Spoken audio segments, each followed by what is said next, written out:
வாழ்வே தவம் யாவும் சிவம்.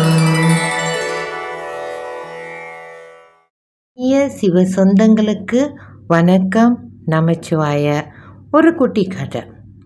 ஒரு ஊரில் ஒரு அரசன் அந்தணர்களுக்கு விருந்து படைக்க சமையல் தடபுடலாக நடந்துக்கிட்டு இருக்கான்.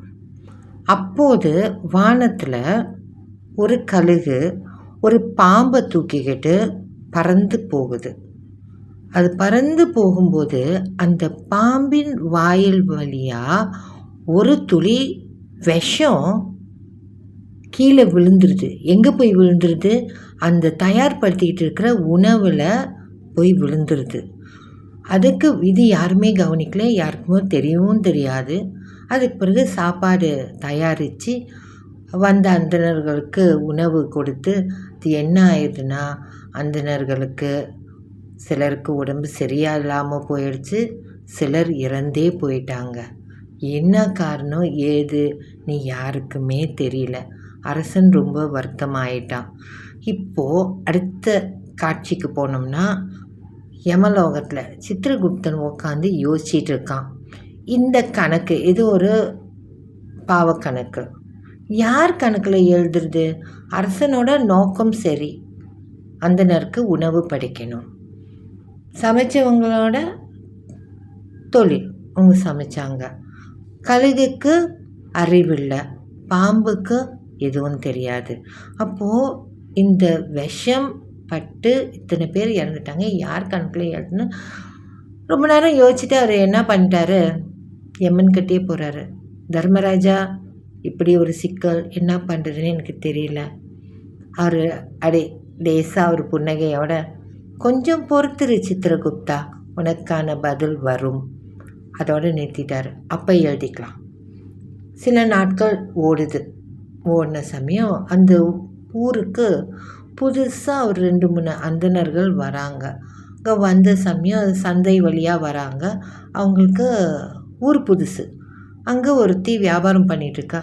நாங்கள் வந்துட்டு அரசரை பார்க்கணும், அரண்மனைக்கு போகிற வழி காட்டு அப்படின்னு அவர் சொல்கிறான். இந்த வழியாக போய் அப்படி போனால் அங்கே அரண்மனைக்கு போகிற வழி அது சொல்லிவிட்டு அடுத்த வரி என்ன சொல்கிறான்னா, பத்திரமா போயிட்டு வாங்க, இந்த அரசன் வந்துட்டு அந்தணர்களை கொன்னுடுறான்னு சொல்லிட்டு அனுப்புகிறா. இவங்க போகிறாங்க.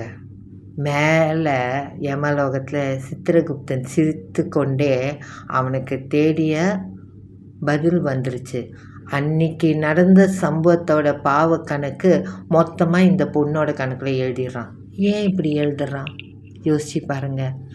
ஒரு விஷயத்த நம்ம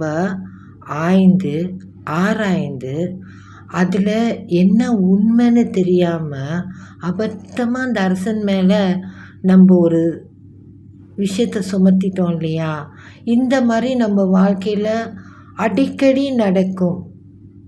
விஷயம் தெரியாது, யாரோ சொன்னாங்கன்னு சொல்லிட்டு, அவன் சரியான ஏமாத்துக்காரன் தெரியுமா, நம்மளுக்கு தெரியுமா, நம்மளை ஏமாத்துனானா அவன்? இல்லை தானே, அவன் சரியான பொறுக்கி தெரியுமா, அவன் அந்த மாதிரி பண்ணி நம்ம பார்த்தோமா? ஊர் பேச்சிலாம் கேட்கக்கூடாது. நம்மளுக்கு ஒரு சந்தேகம் இருக்குன்னா அதை நம்ம என்ன பண்ணணும், தெளிவுபடுத்திக்கணும். தெளிவான சிந்தனை தான் அழகு. அதை விட்டுட்டு எவனோ சொல்கிறான்னு சொல்லிட்டு அவன் மேலே தப்பான விஷயம் நம்ம சொன்னால் அது நம்மளுக்கு பாவ கணக்கு தான். இது நம்ம தெளிவாக புரிஞ்சுக்கிட்டு இதுக்கு பிறகாவது தேவையில்லாத விஷயங்களுக்குள்ளார தலையை நுழைக்கக்கூடாது, பேசவும் கூடாது. முக்கியமாக யார் மேலேயும் தப்பான சொல்ல போடக்கூடாது. ஏன்னா சொல்லக விளக்கது சோதி உள்ளது. நம்மளோட நாக்கில் நமச்சிவாய இருக்குது, அந்த நமச்சிவாய தான் சோதி. அப்படிப்பட்ட நம்ம என்றைக்குமே சரியாகவே பேசணும். ஏன்னா நம்மோடு இருக்கும் ஈசன் நம்மளை தொடர்ந்து வழி நடத்தி கொண்டே இருக்கின்றான். நன்றி. நமச்சிவாய.